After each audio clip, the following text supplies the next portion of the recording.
आज हम पढ़ रहे हैं बीए फर्स्ट ईयर के इतिहास का सेकंड पेपर, यूनिट 2 में आने वाले प्रश्नों के बारे में।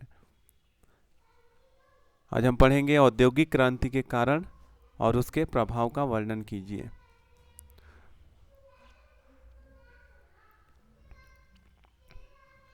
औद्योगिक क्रांति जान लेते हैं पहले।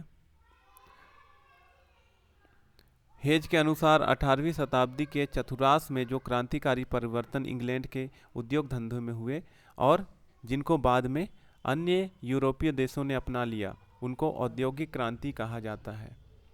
ये परिवर्तन तब से अब तक संसार में निरंतर चले आ रहे हैं। औद्योगिक क्रांति से हमारा तात्पर्य उन आश्चर्यजनक परिवर्तनों से है जो उद्योग जगत में जॉर्ज तृतीय के शासनकाल में हुए।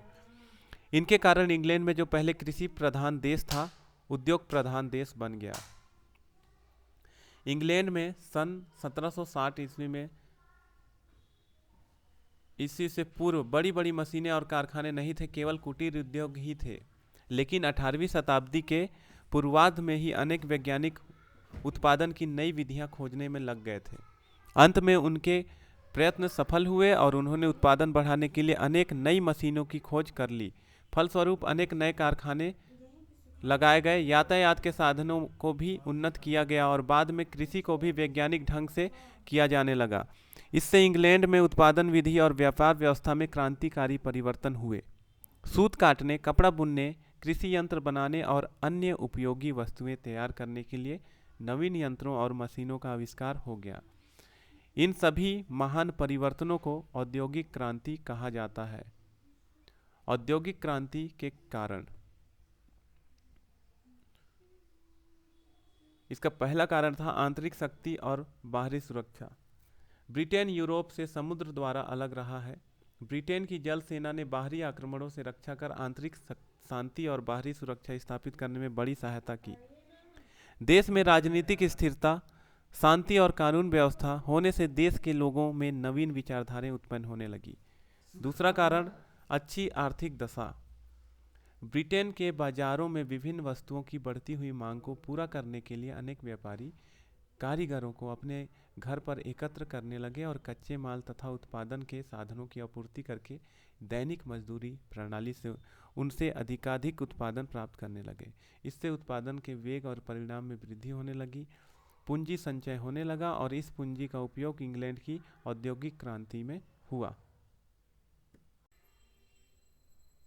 तो तीसरा कारण है इंग्लैंड का औपनिवेशिक साम्राज्य।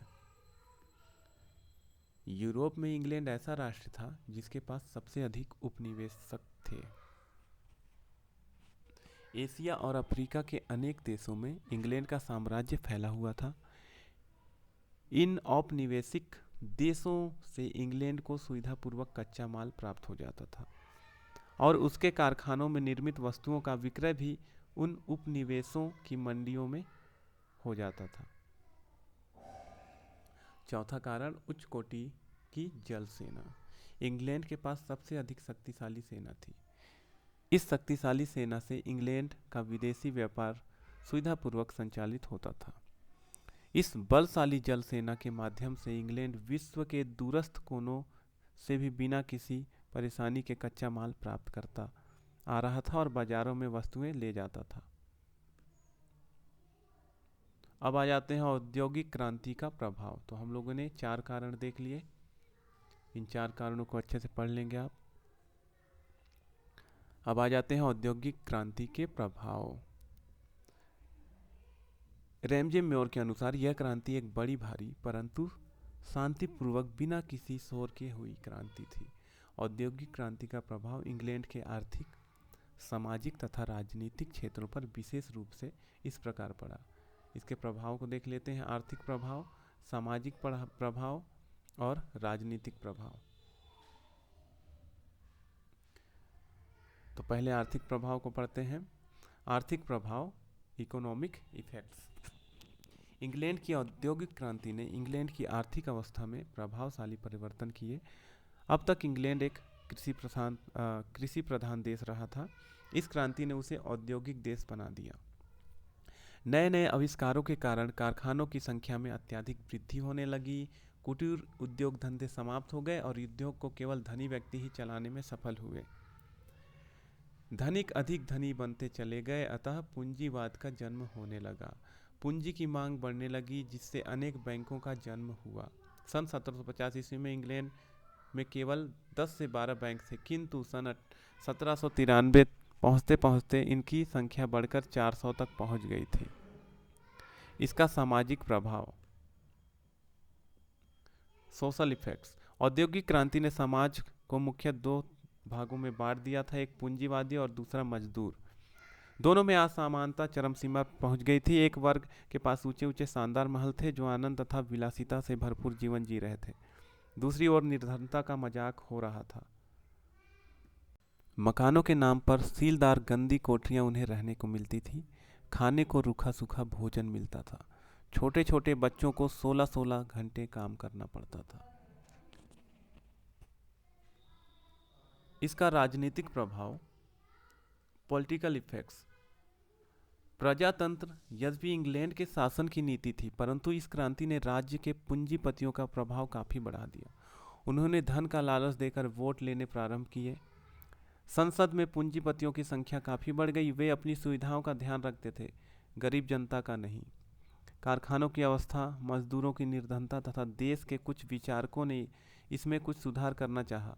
अतः समाजवाद और साम्यवाद का उदय होने लगा, जिन्होंने पूंजीपतियों के अत्याचार तथा शोषण के विरुद्ध आवाज़ बुलंद की। सरकार को विवश होकर फैक्ट्री एक्ट बनाने पड़े। बेकारी की समस्या ने सरकार व जनता को परेशान कर दिया। कुछ लोगों ने मशीनों का विरोध किया।